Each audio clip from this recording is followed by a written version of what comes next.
to the first in this growing series of 2022 to 23. We're here already, can't believe it. And we're focusing on vegetable growing in these sessions. So the early spring sunshine has been calling to us this week, and so we're dusting off the pots and we're going to be sowing some seeds so we can enjoy some delicious fresh veg in the weeks to come. And we hope to inspire you to have a go too. So that's what we're all about. My name's Jenny Simpson. I'm the Trellis Information and Fieldwork Coordinator. And with me today are my colleagues. First of all, I have Lorna Baker, who is the Trellis Office Manager. Give us a wave, Lorna, thanks. Lorna's helping with some technical aspects behind the scenes today. We also have with us Joan Wilson, our Trellis Project Advisor. Joan has created videos and does practical demonstrations for us. And we also have, last but not least, Gilly Poulsen, who is a lecturer in occupational therapy and has experience of gardening with people with dementia. So Gilly's here with us too today on the team. For those of you who don't know Trellis, we're the charity that supports practitioners in care, health, education and community settings to garden with their clients. You can find out more about the support that we offer and the links to all our training and resources online at the Trellis homepage. So, as ever, the aim of these online sessions is to inspire you to have a go at supporting your clients to garden. So, even if you have no gardening knowledge whatsoever, or if you're here because you want to extend your repertoire of activities, we are going to demonstrate some food growing skills as well as adaptive gardening techniques to get you started. And Gilly, occupational therapist, will advise us on the benefits of gardening activities, how we might adapt them for individual needs, and she's going to make suggestions for extension or follow-on activities too. We'd also like to hear from you in the session about the activities and techniques you've tried, or any questions you have about how to do any of this. So please use the chat function to type in questions and comments that you'd like to make throughout the session, and a member of staff will voice your questions in the Q&A or discussion session. When we're in the discussion session, please use the raise your hand button and we'll invite you to unmute and speak. And you can find the raise your hand button if you hover over the reactions button at the bottom of your screen, and there's if you click there, it says raise your hand, and we'll spot that and invite you to speak.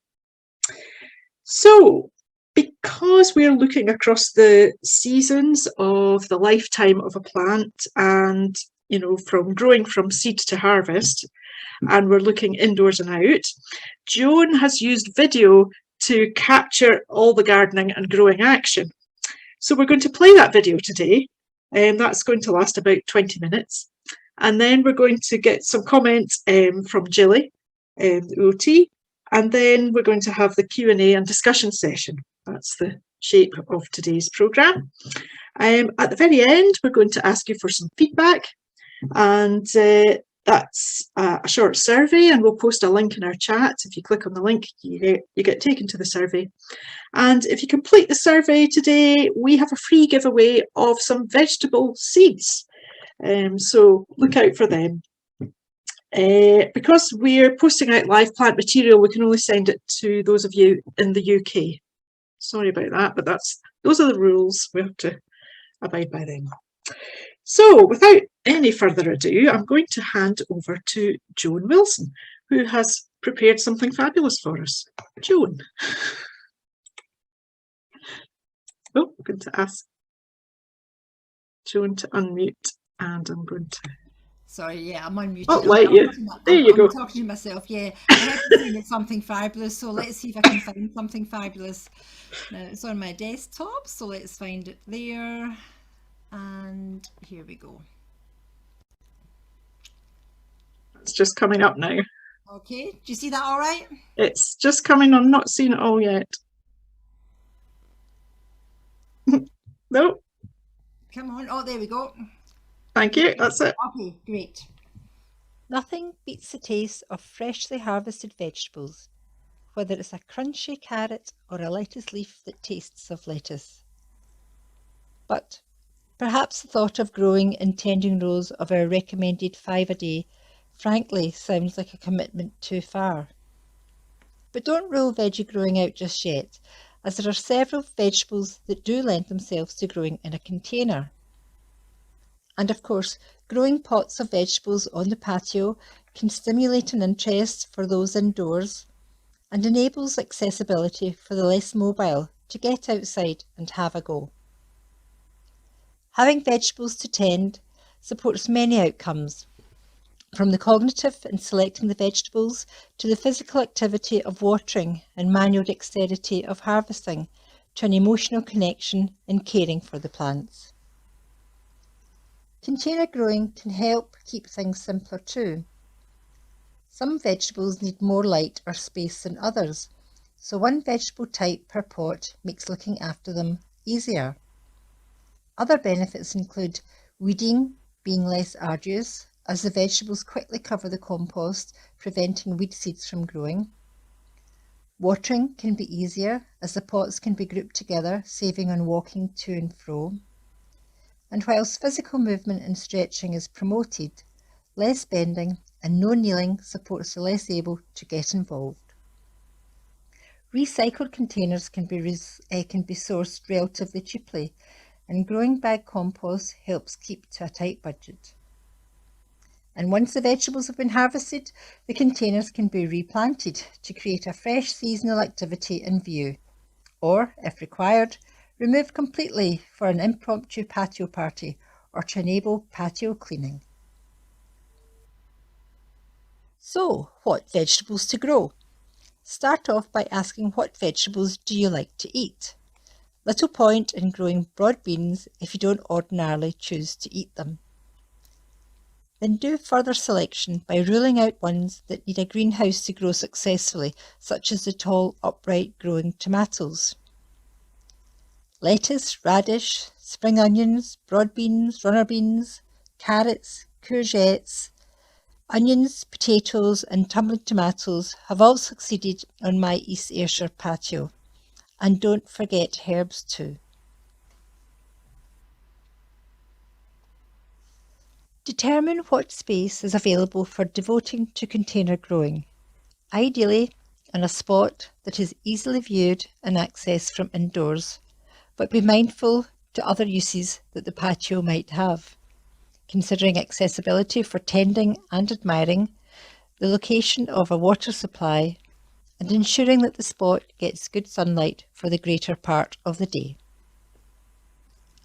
So first things first, plan and gather the ingredients for the seed sowing session.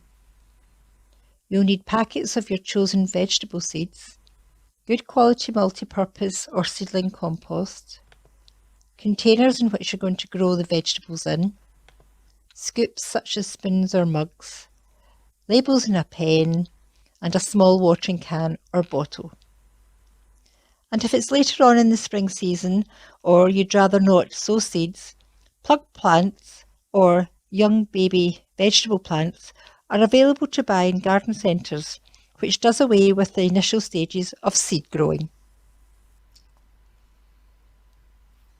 Let's start with a courgette plant. As long as you have an indoors windowsill on which to germinate, that's start off the seed growing, courgettes are relatively easy vegetables to grow. And one plant could well be enough, as they produce many fruits, especially if you pick them regularly, as this promotes more fruit production. If you don't pick them as young courgettes, they'll mature into marrows and no more young courgette fruits will be made. One courgette plant will grow well in a 25-litre size container, and I've also grown them successfully in grow bags. Courgette plants are quite sprawly, so perhaps considering growing their wandering stems up a trellis, wires or in stout canes. I'm going to grow the courgette variety All Green Bush. Courgette seeds are a decent size to handle, so could be a good one to work with for those with poorer vision or dexterity.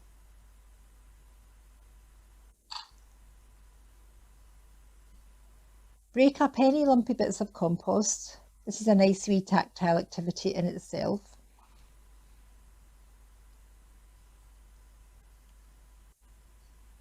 And I'm using a teacup size garden pot, but any wee container like a yogurt pot will do, as long as you pierce a few drainage holes in its base. And then a saucer of sorts with no holes in the base in which to sit the seed pots. Garden centres stock wee trays and the likes also, just like this one.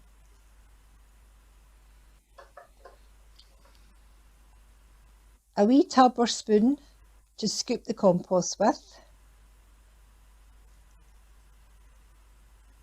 a pen and labels to mark the plant's name and today's date for reference,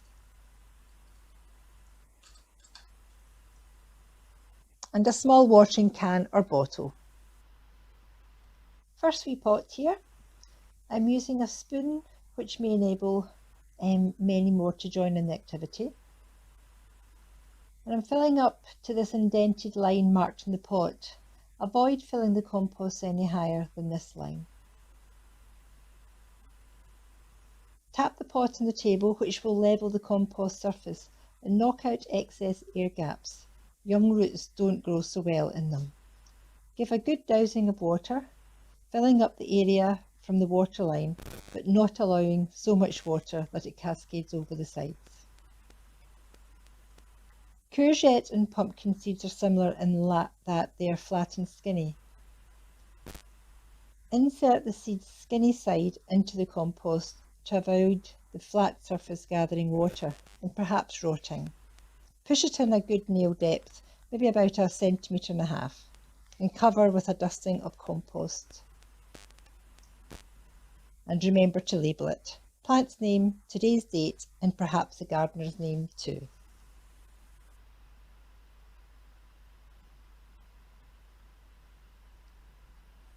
On to the next pots now. Once you've got your wee selection ready and they're all labelled, you can cover the pots with cling film to help with germination, but I don't. I just set the pots on a warm, bright windowsill, keeping the compost moist at all times and watering into the tray and not directly on top of the seed. The seed will germinate, that's sprout through the compost, in roughly 7 to 10 days, and they should all appear within a few days of each other. And this is 2.5 weeks later. 4 out of the 5 seeds that sprouted are all at slightly different stages in the development, but all are doing fine. The seedling produces 2 first leaves that are smooth edged. It then makes its first set of true leaves, which are slightly serrated edged in appearance. When the young plant has 2 sets of true leaves, it can be potted on and into its container where it will spend the summer. I'm using a plastic hanging basket as my courgettes container. We want to ensure the wee courgette is planted into the new container's compost at the same level that it is growing at present. Use grow bag or general purpose compost and fill with compost, checking what height the young plant will be planted at. Place its pot as well on top of the compost till you get it as good as level. Now set the wee pot and its courgette in the middle and fill the rest of the container with more compost, firming it in well as you go. Lift the wee pot out, gently squeeze its bottom to squeeze the courgette's root ball out of the pot, carefully catching the plant, avoiding holding or snapping the stem. Then place the root ball without the pot back into the wee hole. Firm the compost in and around the plant's neck, and it should now be planted at its original height. Start acclimatising or hardening off the young plant by having it outdoors in a sunny, sheltered spot during the day.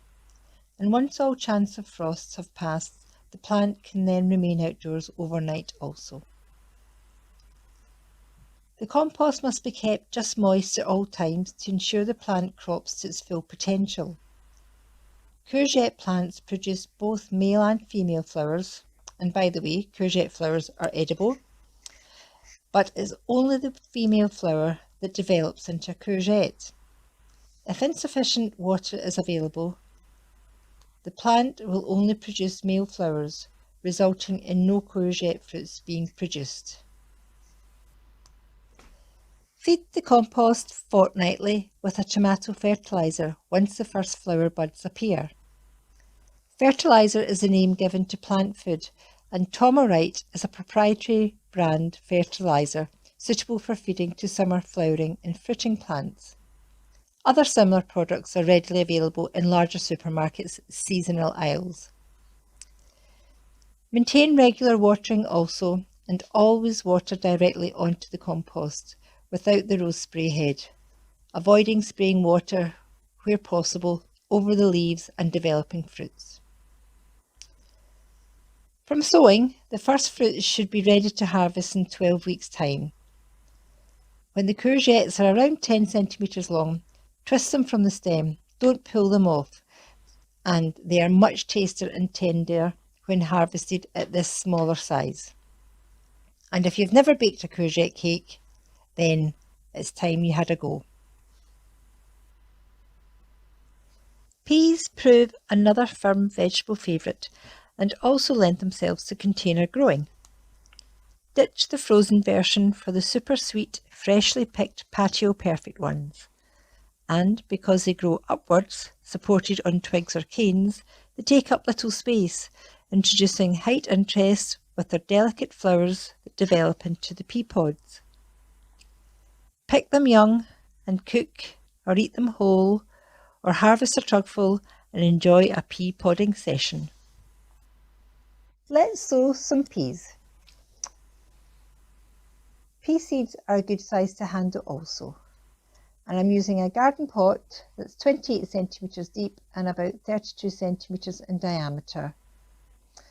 I've collected some twigs that have been blown off the trees and inserted them around the edge of the pot to act as a support once the pea shoots start to grow up.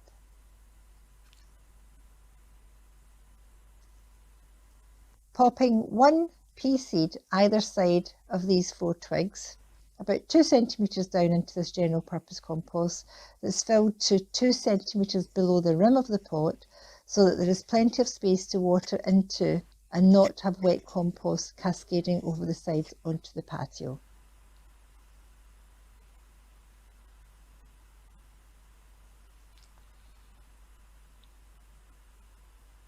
And stick a label in for information also.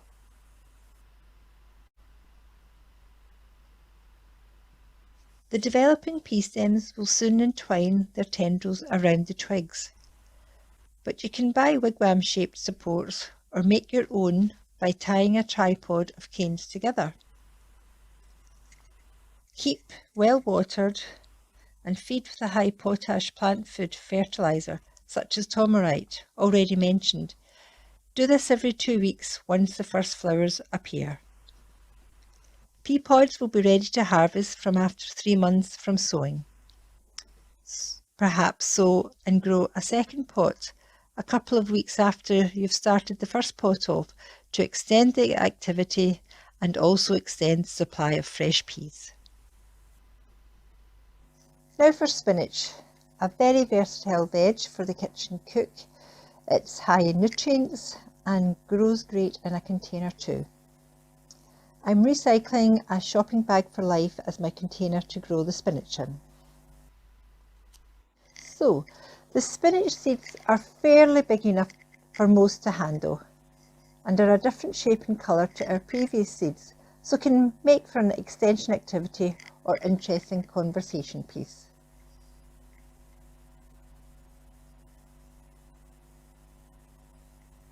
I'm using a good quality multi-purpose compost and again breaking up the clumpy bits in order that the small seeds have an easier environment in which to establish their tender roots. And a bag for life makes a great pot as they are light to handle, but are robust and waterproofed and almost freely available. However, we must cut several drainage holes into the base of the bag to ensure that excess water can always escape and not have the plants sitting in waterlogged compost.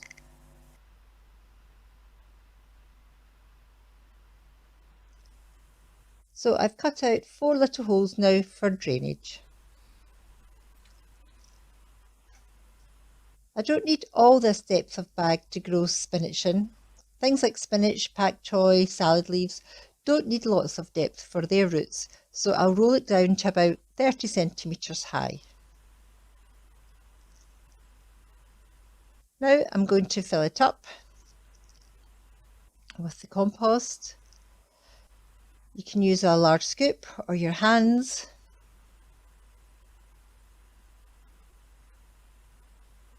Or just tip it in. Make sure you pack the compost into the corners, ensuring that the bag keeps its regular shape and knocking out excess air. Fill it about 2/3 full, packing in and levelling as you go.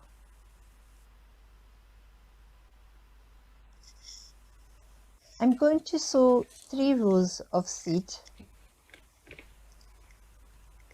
putting each seed about 5 centimetres apart. This is much closer than recommended if you were growing directly into soil, but I plan to cut the spinach regularly and allow it to regrow, so planting closer is okay.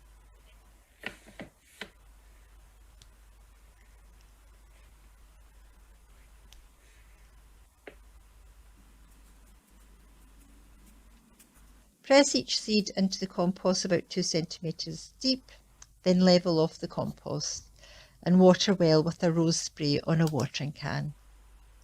Leafy vegetables like spinach require regular watering to keep their compost damp at all times. Remember a label for identification, and spinach can tolerate a shadier spot, and try to raise the bag up on wee blocks to ensure free drainage. Once the young spinach plants are about 5 to 7 centimetres tall, start feeding fortnightly with a liquid plant food such as Miracle-Gro all-purpose plant food, which is high in nitrogen that promotes healthy green leafy growth. Comprehensive uses instructions are detailed on the packaging. Regularly pick the young leaves to encourage more leaves to grow and enjoy the spinach at its tastiest. And lastly, carrots. Another popular vegetable, and one which might actually grow better for you in pots, as they don't like cloggy, heavy soils. Make sure the compost you're using is broken into a very fine texture, which will help prevent the carrot root from forking or growing into odd shapes. But if they do, no matter, they'll still taste great. I'm sowing a short stumpy variety of carrot called Paris Market, and carrots have very fine seeds. I'm going to sow them into this shallow container, which will be just deep enough to accommodate the round carrot roots. And drainage holes are important as they don't like wet compost. In fact, carrots can do well erring on the drier side when watering. Fill the container about 4/5 full, breaking up any chunkier bits of compost. Sugaring the container to level off and settle the compost.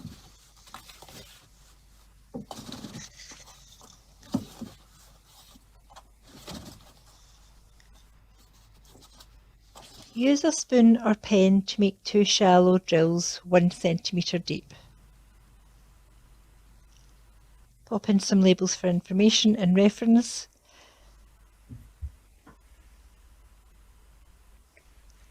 Then sprinkle the seeds as finely as you can into the drills, about 5 centimetres apart if you can, but don't worry if they're much closer and busier together in the drill. Gently push the compost over to infill the drill.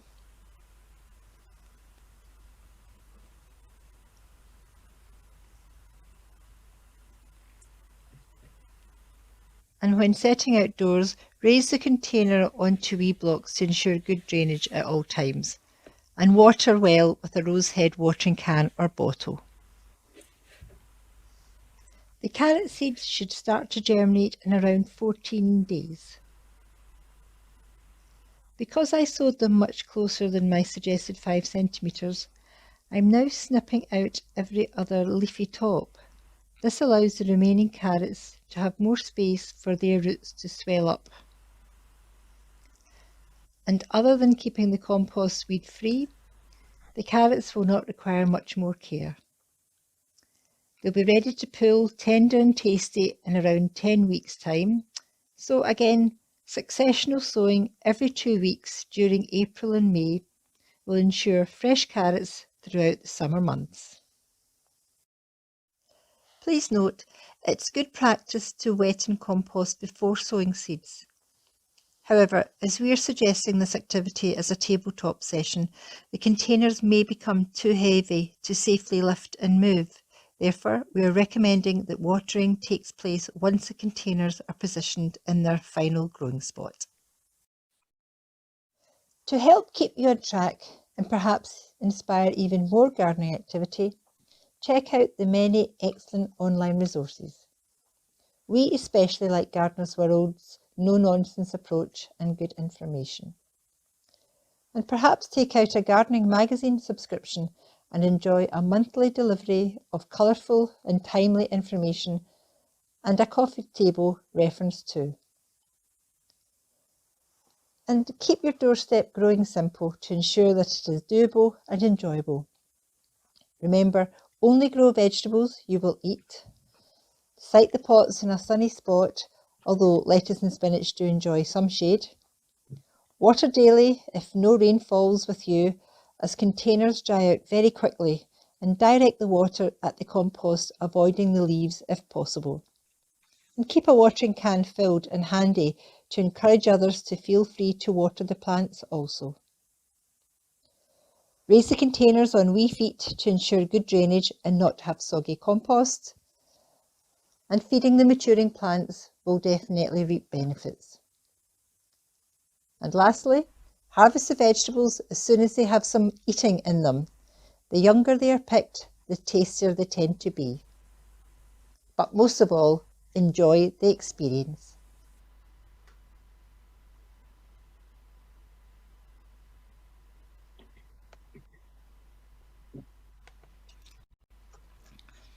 Okay, thank you, Jenny. Thanks very much, Joan. Well, we're just going to hand over to Jilly now. I'm just going to spotlight Jilly, and Jilly's going to give us some comments and her take on the videos there. Hi, Jilly.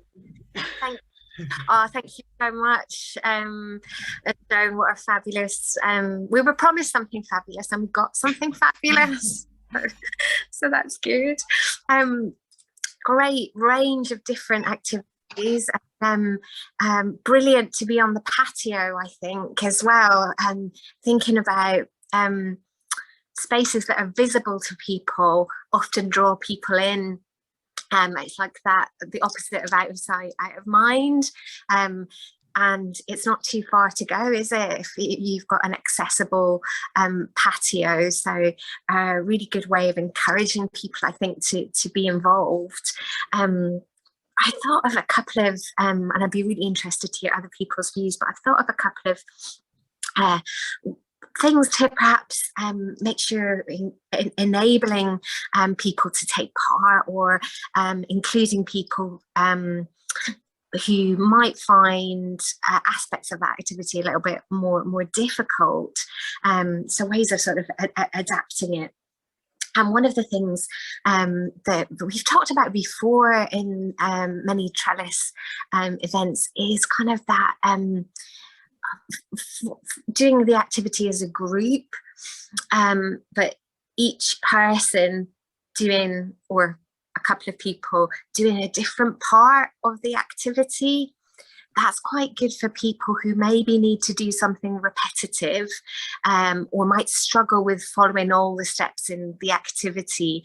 And it can often bring a group together and make it a really social activity and a group effort. It also means you can work to people's strengths and preferences. So by giving them the bit that they really enjoy doing, or the bit that they're really good at. So somebody might be filling the pots, passing them on. Somebody might be making the holes and popping the seeds in. Somebody else putting the labels in. Somebody else watering, and so on. But as I say, you could have a couple of people, or more than that, at each step as well. And that's often good for taking your cues from other people. So if you can watch somebody else doing it, you might be able to do it yourself. So that's a way of kind of involving people and just breaking it down a bit, and making it simpler for those people that might struggle with all of those things in a row. And talking of rows, Joan was showing us how to sow seeds in a row, and for people that might struggle with that, or struggle to be able to see where they're putting things, perhaps a length of string, that people have got something to aim for. If it's string, it contrasts with the soil as well, so they'll be able to see that line and sow the seeds kind of along the line. And another way of making that aspect of things a bit simpler, particularly perhaps for the bigger seeds, would be golf tees. Putting golf tees in a bit of a row. You've got an automatic hole, so if you lift the golf tee up, you can pop the pea or whatever it is into there, and then cover it over, and then move to the next golf tee. So it's a sort of marker, so people can see where the seeds need to go. And that might be important or helpful if it's important that the seeds are sown a certain distance apart. So it might make it easier for somebody to make that judgment and to know where to put things.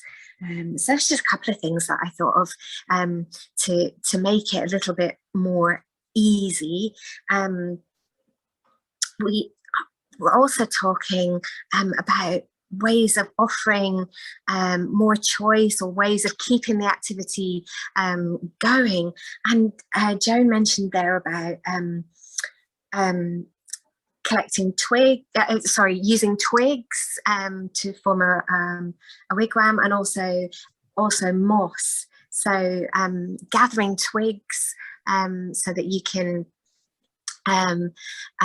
make a sort of wigwam for people, and gathering moss. You're very welcome to come over to my house and gather there's plenty of moss there to gather to lay in the bottom of the pots. We also thought about photography. What a great activity that is for getting people out and sharing moments, and capturing things as they grow. And that might also be really useful as a record of people's achievement, and think, oh, it grew from that, and now it's up here, and now it's on our plate.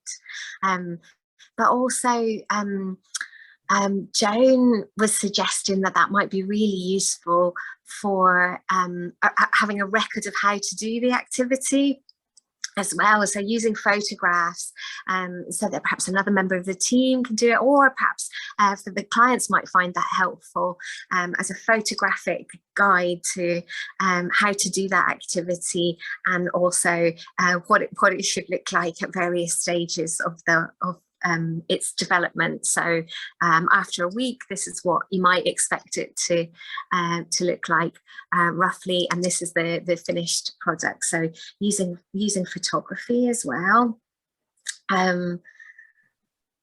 We also thought, we've talked before about this, stimulating the senses and all the smells and obviously the tastes for this. So something like spring onions, really kind of quite sharp, so that can really enliven the taste buds, especially sometimes as we get older. Some older people find things taste a little bit more bland as they get older, and that's to do with changes They're kind of related with age, and other things can affect that as well. But spring onions pack a bit of a punch, so having taste sessions, but also using those sound as a sensory stimulation. So shaking the seed packets, the different seeds make different sounds. So you could even have your own little orchestra of people shaking like maracas, the seed packets, and the different sounds that they make, perhaps doing that along to music, is another sort of different way of keeping the activity going, or stimulating interest, or including people of different preferences and abilities in the activities. So I'm curious if anyone's tried any of those things, or anyone can think of any other ways of enabling or including your clients in those types of activities. Lovely, Julie. Well, we wonder, have you tried any of these things? That'd be lovely to know. Please stick your hand up if you have. Tell us about it. Any budding photographers, or music makers, or seed growers with us? If you hover over your reactions button, you get to raise your hand, and then we can ask you to speak. It's lovely. Is anybody? I'd also really be interested to hear about what people think the benefits of some of these activities might be, in particular for the client group that you work with. Absolutely. Now, Susan. Susan's raising her hand. It says Susan's iPad. Susan, please unmute. And I think I'm unmuted. Can you hear me? Yes. Yes, we can. Thank you. Yeah. Hi. No, just with the photography. I have a couple of groups of people, and they live in a care home, and they've got sort of big notice boards around. So we've taken photographs of different stages of things and made a huge poster on a bit of card, just with, sticking it on with tape from just cheap photocopy sort of pictures from the camera, as a sort of portfolio of what we've been doing. And then it can be around the walls and nearby them where they're sitting, and that's a good talking point for visitors with them. Oh, lovely. Oh, that sounds brilliant. Ah. But I really like the idea of using photography as a sort of, like having a sort of portfolio. So I'm thinking of getting like a smaller size folder. I haven't actually got it all together yet, but I think that could be useful too. So you can sort of have a book of it. So you can say, oh, what were we doing last March, or whatever it was, know. And so, because thinking of it on a more long-term basis, that might work, mightn't it? Oh, that's brilliant to have that record. And I don't know about you, but when it's springtime now, last year was the first year that I'd lived in my house, and we said, oh, I can't, what was in Yes. that? So yes. it's lovely to have a record to remind yourself of what to expect, or what's going to pop its head up. You can do that on a poster. I did that with bulbs. So we planted them in November or something, didn't we? I can't remember what were we doing. Bulbs for the spring, And so we've got pictures of that, and then pictures of little shoots, and then pictures of them when they came up.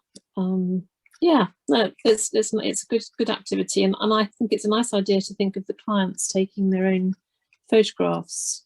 Which I don't think my current ones can, but I'm taking on a new group in a nursing home, and I think they'll all have phones, a lot of them, and they can take pictures, can't they, for themselves? Right. Thank you for sharing. Thank you. Stephen, would you like to unmute? Yes, I'll do that. Well, we've had a lot of success because we started our own vegetable garden in an area of our patio. We have a very bright, sunny patio, which is built to take the sunshine in the morning and into the mid-afternoon. So the thing is, we'd set up, in fact, you may remember, actually, Jenny, I sent you pictures of the massive tomato plant that we managed to grow. Well, the thing is, we're getting ready for this year's season because thoughts are turning to spring and planting. So we cleared most of the area, but we've actually got beetroot and pea shoots that have been there since they were planted last year. And there's a couple of broccoli plants that have survived the winter. So it's kind of nice how you get that almost permanence. You know, these plants have held on through a Scottish winter and they're still going strong. And also the narcissus bulbs we planted as part of the jingle bulbs a couple of years ago are flowering again. So, you know, it's going on. And again, in the case of where a resident has passed or left us, that plant is still there as a reminder of them. Oh, lovely. That is lovely, isn't it? And credit to your green fingers there, I think. Well, the residents' green fingers. I'm just a facilitator. But yeah, I mean, the thing is, they do enjoy gardening as an activity. And, you know, occasionally we get somebody in who was a gardener and is keen to, you know, take part in it again. But even though it's a new skill they can learn for themselves. And a lot of this is down to trellis. I mean, it's got to be said because, you know, I'm always telling people, oh, I'm doing a new trellis course. And, you know, it's getting that knowledge to make it even better for the residents through groups like this. Oh, that's great, Stephen. Thank you very much. You're welcome. Thank you for saying that. That's lovely. That's very nice.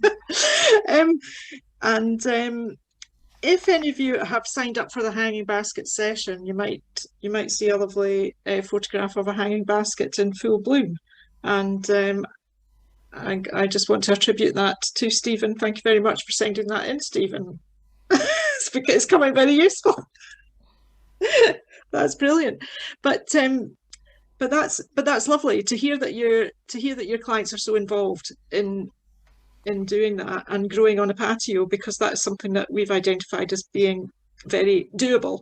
And have you found that it's the patio that actually helps with the... Well, it does, because it is a raised bed. It's about just below waist height for most people.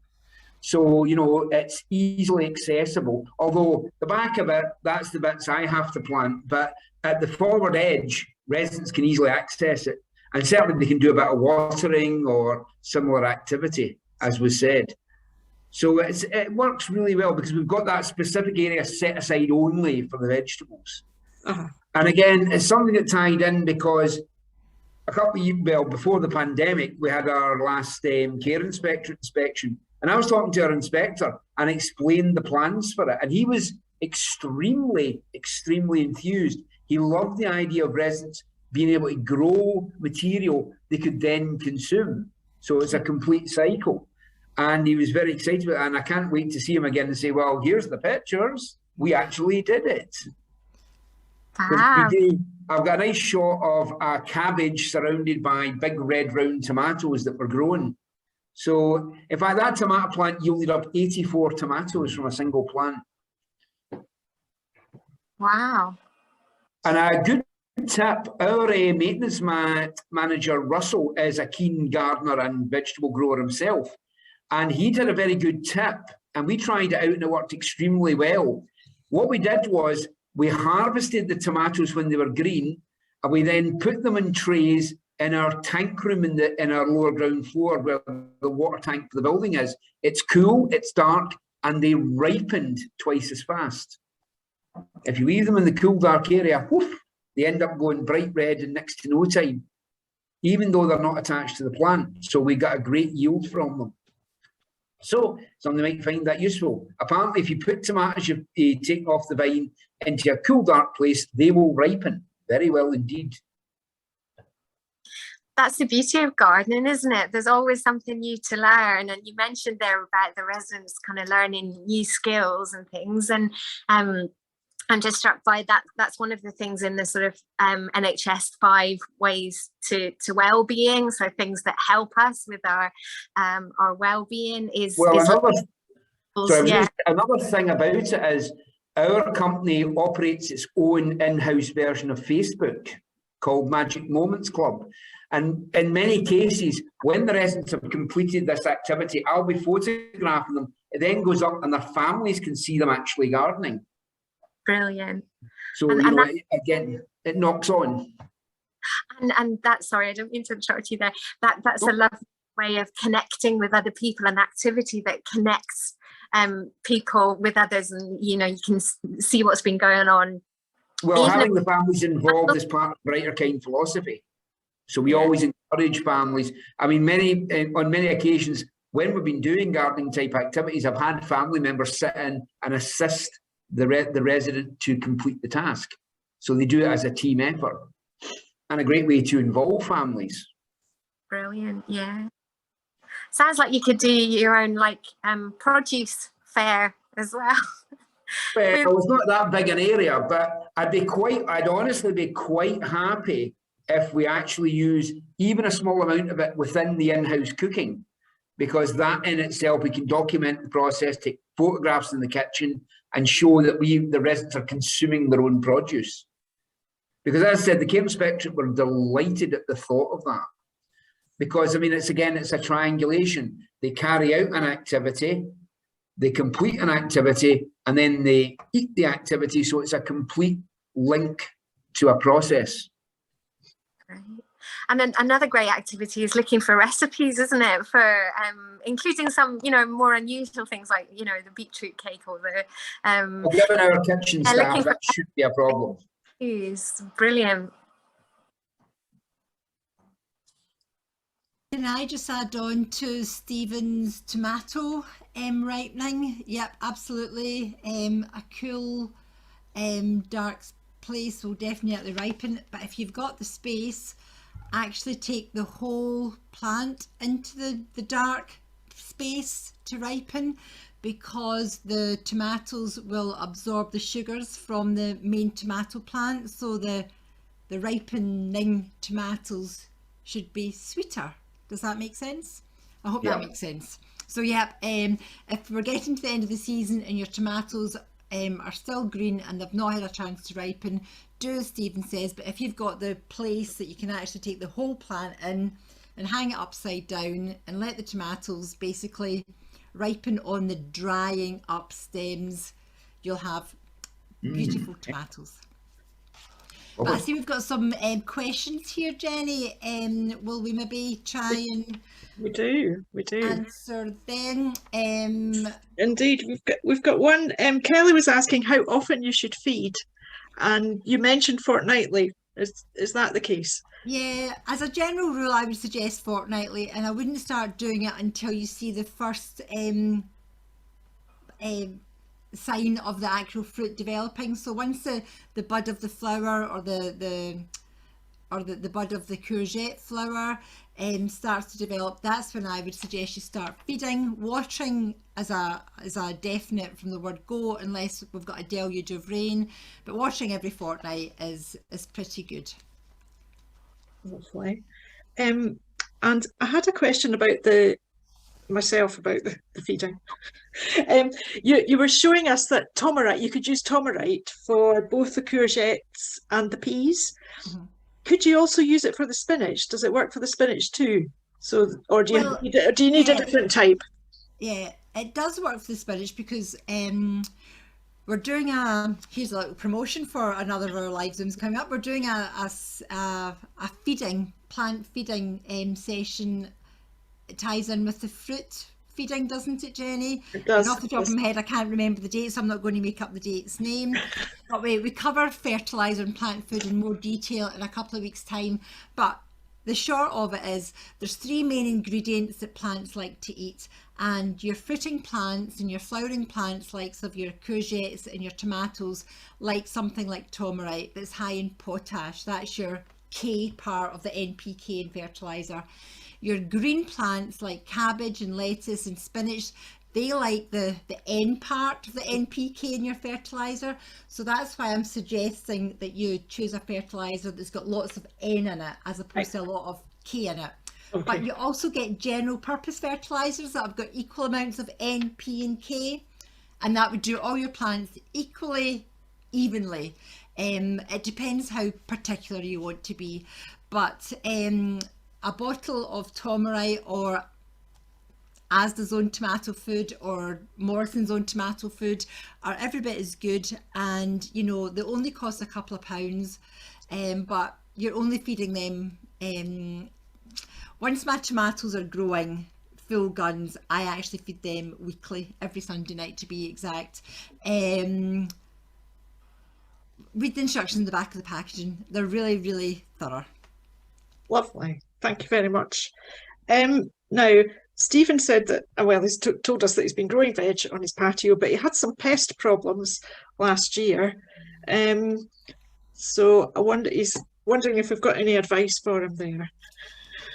Okay, pests are a pest. There are chemical products out there that deal with them, and over the years I have used them, and they do work. But you've got to be really careful how you use them. You can't harvest the vegetables for so many days after you've sprayed onto them, so it takes away from that opportunity to just go out and pick a tomato and eat it, or pick a strawberry and eat it. You have to be really careful how you're doing it, and you know, it's not a good thing to be advocating for. You can go out and pick the little blighters off and fling them to the birds, but the best way for pest control in my book is keep your plants healthy. If you're growing strong, healthy plants and you get an infestation of pests, yes, they're going to do some damage, but they're hopefully not going to do so much damage that it's actually going to affect the actual crop, the actual fruit that you're eating. They might eat the leaves, but the plant is so strong and happy that it can take a bit of a dunt and a couple of leaves, and it will still go on to make good fruits for you, or vegetables, root vegetables, whatever it is you're growing. So keep your plants very healthy, and happy plants will fight off bad pests. And also attract birds into your garden. Put up bird feeders, have lots of little nesting sites for little garden birds, and they'll actually do well at keeping on top of the pests. We'll never get rid of all of them, but I think if we live in harmony with nature, we've got to accept as gardeners that we're going to lose some things, and if we share it with the pests, then we can pat ourselves on the back for being good. Lovely. We get a lot of biodiversity with the pests, don't we? Yeah. That's good. I'm wondering if Orla Irwin has just posted that her aunt washes eggshells and breaks them up and puts them in with her veg plants. And I wonder if Orla would speak to us. Orla, tell us about this egg washing and adding into the plants. What does your aunt do that? Why does your aunt do that? Sorry, I hit return before I finished what I was typing. She says it's to help prevent snails going into it, that it's quite a humane way to do it, that the snails and the slugs don't like climbing over the eggshells, that it hurts them, so they just avoid going in. And because it's organic, that's why she washes them, so there's no mold or whatever. It'll just break down, so it's not going to hurt anybody or anything. So that's what my Auntie Eileen says. Anyway. Great tip. Thank you very much, Orla. No worries. Lovely. Fantastic. If anybody else has got some tips, just please put up your hand, or pop them into the chat there. That's lovely. Traps are another good thing for slugs and snails, as Orla was saying there, but they're a bit bulky to deal with. You know, like you sort of go out the next day, you've got like a sunken jam jar full of drunk slugs, but it looks disgusting. So it's maybe not everybody's cup of tea having to go and deal with them, so maybe not. The eggshells is a great one, Orla, thank you. That's lovely. Now we have a question from Kelly. Kelly was asking which vegetables and salad can be planted in the same pot. Do we have any veg and salad partners that we can recommend, Joan? Yep. Really, most things can live quite happily together.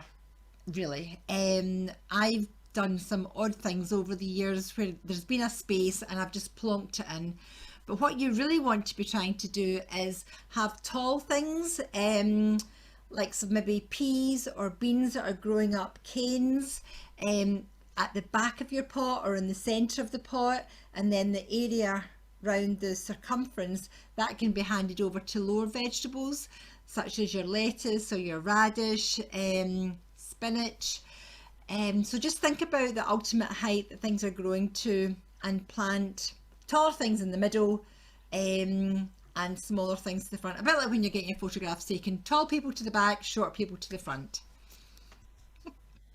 Great, that's a good way to remember it. Thank you. And Stephen was just saying that they use coffee grounds on the soil to deter slugs as well. Yeah, I can imagine they don't fancy that either, crawling over the coffee grounds. Be a bit nippy. Lovely. I wonder if anyone else has any other questions or comments that they would like to bring to the group. Natalie,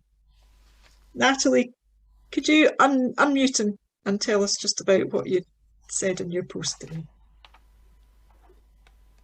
Hi everyone. So yes, when I've got the plants in the garden, we try to go organic, so we don't use anything that comes in a plastic bottle if we can avoid it. So we plant lots of nasturtiums and marigolds, which add a bit of colour. They bring in all the bees and the insects, but the slugs love the marigolds, so it means the marigolds get snacked on before the veg is snacked on. So we'd rather sacrifice our marigolds than our veg. Great. Oh, thank you. Well, that's a good tip, isn't it? So get the marigolds and the nasturtiums out. They do look lovely, don't they? And they're very easy to grow. Yeah, nasturtiums especially, I think. So. And you can eat the nasturtium flowers as well. That's true. Terrific. Thank you. That's brilliant. Thanks very much. And does anyone else want to join in? You can make a spray with fairy liquid and water, and you can spray the fairy liquid over your bad bugs as well, but you've got to be careful you're not spraying over the good bugs, because basically the fairy liquid sort of like acts like a glue over the wee bug and it suffocates. So that's another not nice way of dealing with them, depending how you feel or how bad you feel about those pests. Excellent. Yeah. And you've got rid of your pest by whatever mean, and you've grown your amazing vegetables, you might want to have like a little produce fair or something, a bit of a competition, who can grow the biggest carrot or courgette or whatever, and perhaps hook up with your local horticultural association, or who doesn't like a produce fair? And I think Joan or Jenny had come up with another idea as well, which was a calendar. Take photographs of all your seasonal produce, and you can put it together in a calendar. And yeah, you could use that as a fundraiser too, couldn't you? Yeah, that's it. So, yep. So you have to all get planting, because all your food will be in great demand, and it's so tasty when it's fresh, and you can just pick it off the doorstep or the patio. Absolutely. It really is. Yeah. Food meters, not food miles, isn't it? Yeah, that's true. That's very important, isn't it? Yeah. Brilliant. Lovely. Well, if that's all our comments and questions today, thank you very much, everybody. I think I have to hand back to Joan. I think you've got something for us, Joan, haven't you? Yeah, I've just got a second video, but it's only 5 minutes long, and it's just maybe if you even the thought of growing those vegetables that I've suggested there that grow really well in pots. Even if you just wanted to have a go at growing your own salad box, I've just got a little video showing a salad box that I'm growing at home just now. And it might inspire you to quite literally have some salad on your doorstep. So I'll just play that quickly before we wind up the session completely. Thanks. So I'll just find it. Where is it? Here we go. That's it now. If space and time is limited, try growing a salad box. Several salad ingredients are quick cropping, therefore retained interest is possible, as germination of seeds can be as quick as 2 to 3 days. With the crops growing quickly, allowing the gardeners the benefit of harvesting and enjoying fresh spring onions, salad leaves, pea shoots or radish on a salad or in a sandwich, picked fresh from the doorstep within weeks of sowing the seed. In my salad box, I'm sowing radish, which are a fairly decent sized seed. Spring onions, which are tiny.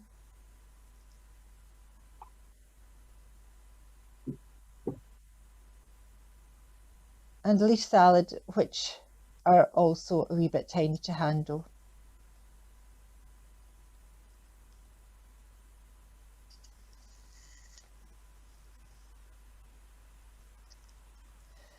I'm using this box that I think will look good on my patio, and it is good that it has gaps for drainage, but the holes are so big that the compost will escape too freely.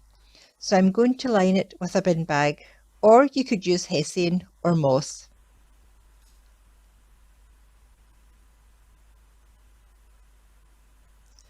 I'll staple the liner in position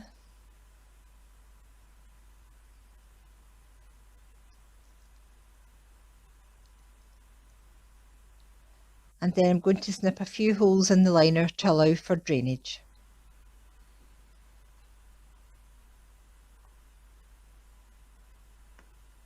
So I'm using a good quality multi-purpose compost that has already been well declumped to make as fine a texture of compost as possible for the tiny seeds to grow in.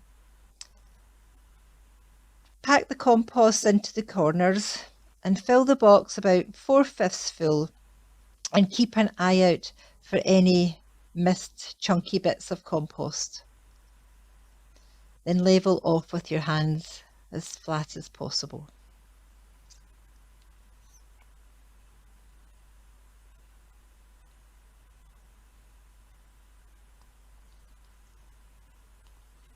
I've got my labels already written with the veggie's name and today's date. And I want to grow my 3 crops in rows inside this box, so I'm using a spoon handle to make a drill, which is a shallow indentation about 1 centimetre deep into the soil. And first up are the radish seeds, and I'm dropping them into the drill about 3 centimetres apart.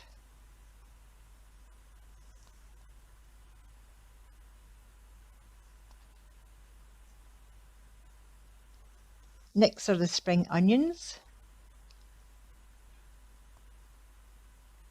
making another wee drill for them.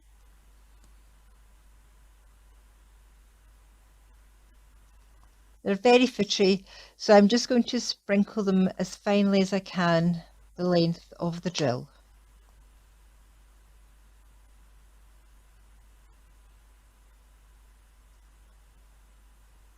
And lastly, the leaf salad. Using the spoon handle to make a drill for them.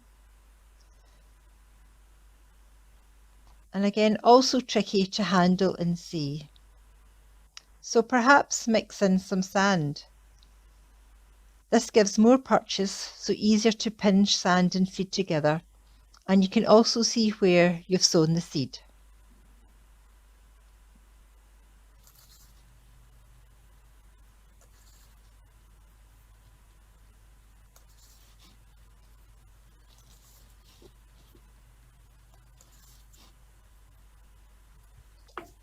Use your finger to gently cover over the drills and level off the compost.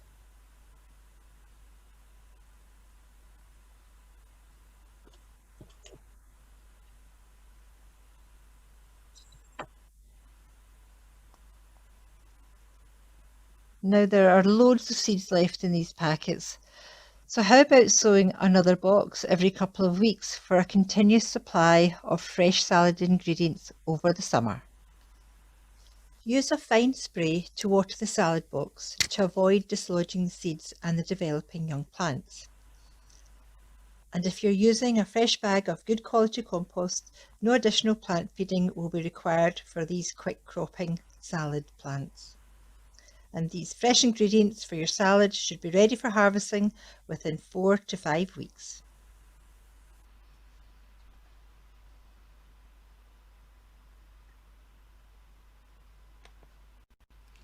There we go. Happy salad box making to you all.